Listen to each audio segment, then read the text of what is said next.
こんにちは、さきです。77は騙し討ちで気づくと2倍楽しめるポイントをお話していきます。最終回までネタバレありで全部で9個お話しします。1つ目、イエレナがアルミンに見せた表情。この表情印象的でした。聞き察知能力が高いミカサがつい切りかかりそうなほどの、怖さがあったんですが、果たしてこれどういう意味だったんでしょうか。順番に考えていきます。1つ目の可能性が発言への怒りですね。リヴァイが負けて残念だけど仕方がないというセリフに対して、残念とは何事だ、神様であるジークを尊敬していないのか、リヴァイ程度に負けるわけがないというね、そういうイエレナの怒りが見えた可能性もあります。ただ残念発言含めて、このアニメを見てみるとね、イエレナはピクリとも動いていないので、単語とかセリフに引っかかったわけじゃないんじゃないかなと、今回アニメを改めて見て思いました。で、アルミンへの嫉妬という可能性もありますね。エレンと仲がいいアルミン、そんな、神様のエレンとね、親しい立場からごちゃごちゃ抜かすなというね、そういう気持ちもあったかもしれません。ただ個人的には牽制威嚇だったんじゃないかなというのが今の私の、結論ですね。まず前回のアルミンの嘘におそらく気づいているだろうと。地下の牢獄に来て安楽死計画の演説をしたイエレナに対して感動いたしましたと、ゲスミンは涙を流していましたよね。これは笑いをこらえて泣く演技だったわけですが、その後にね、イエレナの一瞬の真顔とそれは良かった、分かってもらえて良かったというね、笑顔がありましたけれども、やっぱりイエレナはね、全てを悟った上で、このね、合わせたんじゃないかなと。ピクシスと嘘でやり合うほどのイエレナが周りの104期生も気づく、アルミンの演技に気づかないとはちょっと考えにくいかなと。で、この時気づいてなくても77話のね、2回目の演技の時点でその白々しさには気づいたんじゃないかなと思います。で、次がですね、表面上は仲間でいる必要があるというところもポイントですね。前回はイエレナがその牢屋越しに演説をしていたので、このね、囚われの身の彼らは何もすることがなかったんですが、今回マーレ軍の奇襲によってアルミン・ジャンたちはこの自由に行動ができるわけですよね。そして自分とジークの考えに賛同していない彼らがジークの邪魔をしないとは限らないけれども、エレンとジークをマーレ国から守るためには力が少しでもあった方がいいということで、仲間である姿勢を崩さないためにこの笑顔があったんじゃないかなと。エレンとジークを助けてください、信じていますよというのは、裏切るなよ、邪魔するなよという脅しだったんじゃないかなと思います。で、この表情の変化も注目ですね。この表情を見せてから言い訳を一切せずに取り繕わないでセリフを吐くことってありますかね。もしもなんか自分が怒りを持っていてそれを見せてしまった場合、失礼しました、感情が高ぶっていてみたいなね、せめてもの言い訳するんじゃないかなと。で、それをしないのは見せてもいいというか見せようとした表情が、このねイエレナの、鬼の形相だったんじゃないかなと。で、そこからあえてねニコッとしてエレンとジークを助けてください、信じていますよって言ったのは、やっぱり先ほどの表情を見せて牽制した上でアルミンのジークとエレンが世界を救うためだというね芝居に乗っかってあげたんじゃないかなという感じがします。なのでやっぱり意図的にね表情を、イエレナは見せたんじゃないかなというのが個人的な結論ですね。皆さんがどう思うかね、ぜひコメントください。で、ジークを見るときのイエレナの表情、これ良かったですね。初登場時に涙を流していた。そして異形を見るね、少女のような、キラキラした目つきで、さらにはこのポーズね、ショーシャンクの空におそらくオマージュしていますけれども、そういったねこのイエレナがね、全体的に感情豊かなのが今回見どころでした。で、次ですね、英雄とライナーという話なんですが、このマガトがね、我々には真の英雄ヘイロスが必要なのだといったシーンで、地味にね注目ポイントありました。こちら HY さんのコメントなんですが、マガトが偽物の英雄ヘイロスについて語ったところから、英雄になりたかったライナーがエレンに槍を突き立てるシーン、漫画だと読み飛ばしちゃう場面にも意図が込められていたというところで、確かにねこれライナーがエレンを指しているんですよね。で、これは英雄ヘイロスの話の後にこの描写が来ている。英雄になりたかったライナーが、悪魔としてね見なされているエレンを指している英雄ヘイロス像をね、まさに意識した描写だったということが分かります。そして前回のね鳥かご描写に関しての動画なんですが、こちらにもコメントいただきました。少女さんからですね、この解説を見た後アニメ見直しましたと。コルトのもう言ったみたいだのシーンで鳥かご越しの3人のうち真ん中のガビは鳥かごにはかぶらず、ファルコは布を巻いている左腕だけ、コルトは全身が鳥かごにかぶっていましたと。確かにこれ見てみるとガビはね鳥かごからもう出ているような感じなんですが、コルトなんかはね鳥かごにまだ囚われてるのかなというようなね、そういう構図ですよね。明らかに意図をしてるんじゃないかなと思います。で、さらにファルコの告白シーンでまた同じようなアングルがあったと。ファルコは、鳥かごから体が出ていて、コルトは背中からわずかにまだ、かごにかぶっていたというところですね。これも確かになと、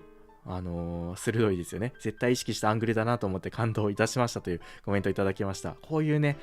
発見他にも皆さんあったらぜひコメントください。面白かったですね。そしてコルトの立ち位置について私も少し考えてみたんですけれども、これ原作にあった悪魔って発言が今回アニメだとね、なくなっていました。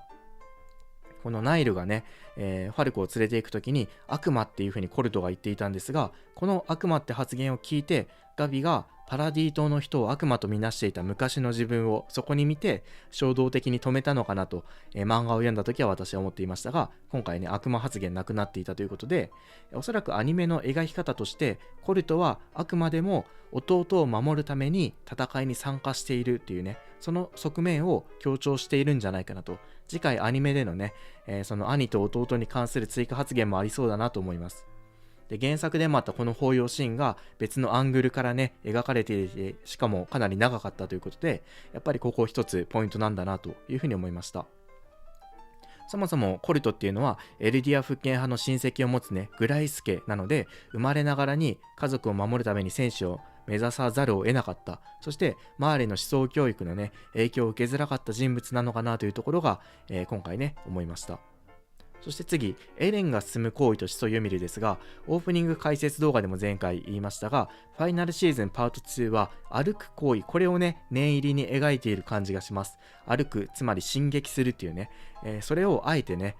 アニメーションで描いているんじゃないかなと。で、今回も、原作でもあったこのエレンが歩みを止めないっていうところが非常に印象的でしたよね。で、さらに言うとこの左足を引きずる描写っていうのも漫画だとちょっと分かりにくいですけれどもありました。で、これはおそらく始祖ユミルと同じですよね。ユミルも、大樹にたどり着く前に左足を引きずり歩いていたと。その回想描写と後に重ねるために、このねエレンが左足を引きずるところをあえて描いたんじゃないかなと思います。そして6つ目、一人一人が納得しようとしていると。漫画にはなかった描き方というかね、カットがありました。アニメの76話でアルミンの説得シーンで一人一人の顔をね実はこう映していたんですよね。それぞれが自分で選んだ道、決意を表現していると。で、今回の77話でも戦場に向かうとき、この階段を上るね4人の姿の描きつつ、わざわざ一人一人のこの顔をね映していたと。これはおそらく誰も喋らないので自分自身とこう対話している、なぜ何のために戦うのかとね自問自答している様子なんじゃないかなというふうに思います。こういうねアニメでのカットの追加も、見てて面白いですね。で、7つ目、優しい大人たち。ニコロのセリフもアニメで追加されていました。俺から離れないでとね、子供たちに言っていましたね。で、ジャンが自信を持ってニコロに頼んだのは、あ、そっか、ニコロって元軍人だからだよなと、アニメでね改めて気づきました。そしてサシャのパパがね、この子供たちを連れていくところ、この時にねしっかりとついてきてるかなと振り返っているあたりも良かったですね。で、もう一人大人に関して言うと、このナイルのセリフが追加されています。さあ来るんだマーレの捕虜めと、周りに、自分は役目を全うしてますよと示すためにあえてこのセリフを言ってると思いますが、アニメで追加されていました。で、これちょっと追加で個人的に見て思ったんですけれども、ナイルが助ける理由っていうのは子供を持つ親だからこその優しさと、家族の元に帰りたい敵の子供を一人の人間として見るね、こんな倫理性があったからだと思います。で、そこに追加で巨人化したら余命わずか、家族の元に帰れないだろうという、現実というかその定感があったんじゃないかなと。敵がいる場所に武器を持たずに行くのは自分の身も危険だし、そもそもパラディ島のね、利益に反する行動だからバレたらまずいんだけれども、せめてこの子供だけでもというね、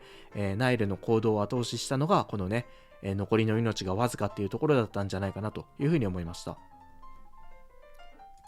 そして他にもねかっこいい老兵たちの姿もあります。